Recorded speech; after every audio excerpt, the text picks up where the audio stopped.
position, as the United Kingdom government admitted, is based on pressure by the United States and is also based on the outcome of the sanctions that the United States placed on Huawei.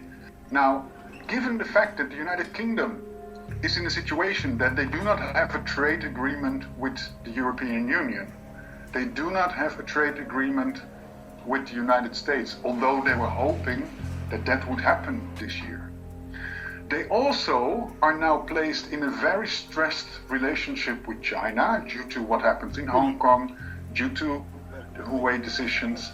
But China is also a very important trade partner for the United Kingdom. So they basically moved themselves in a position where the two largest economies from their trade partner perspective still have not agreed on a trade agreement. China, with which they want to have a trade agreement, and they want to be a factor in the future of Hong Kong. Well, they stepped on a lot of toes there with this decision. So I think it's a short-term decision-making process to please the United States. Now, if we look at the impact, the UK government admitted that this will set them back in the rollout of 5G, which is seen as critical for innovation, for 2 to 3 years. Personally, I believe that's a very optimistic estimate. I think it will be more in the region of 5 years. Because number one, mobile providers can no longer buy the very advanced technology of Huawei, so they depend on others. And number two, those mobile providers who have already selected Huawei as their strategic partner over many years, they have invested in Huawei technology. They now are forced to remove that instead of upgrading it and maintaining it, and they're forced to replace that with other technology. So it's not just about that they need to reinvest in technology from another provider.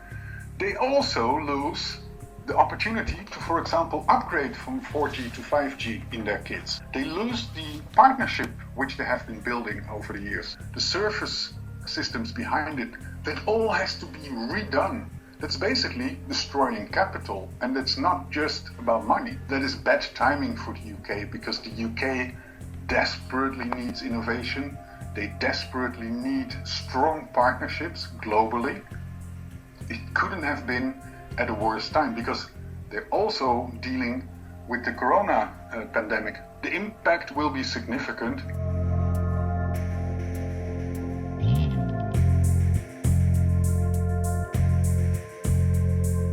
My advice is very simple. Start with the facts and focus on those facts. There hasn't been a single shred of evidence that Huawei would be a security threat. There hasn't been a shred of evidence that Huawei has the alleged backdoors.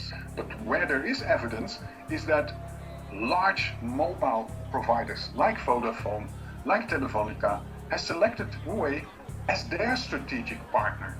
You do not become the strategic partner of the second largest and the third largest mobile provider if you would have either bad quality or there would be security considerations around your products. Most of all, focus on the enabler of innovation. We know that things like digital transformation, the ability to bring new technology and new services to your customers, to your citizens, is key. And we need that in the future. We need to grow and to come out of the economical impact of this pandemic, which is global. It's a disaster for everyone. We need to come out of it. We need innovation. We also need to be resilient against foreign influences. Now, the way to do that is to get the best technology, to make sure that we get technology from different vendors, countries, so we do not become dependent on either one of those. That's how you build resilience.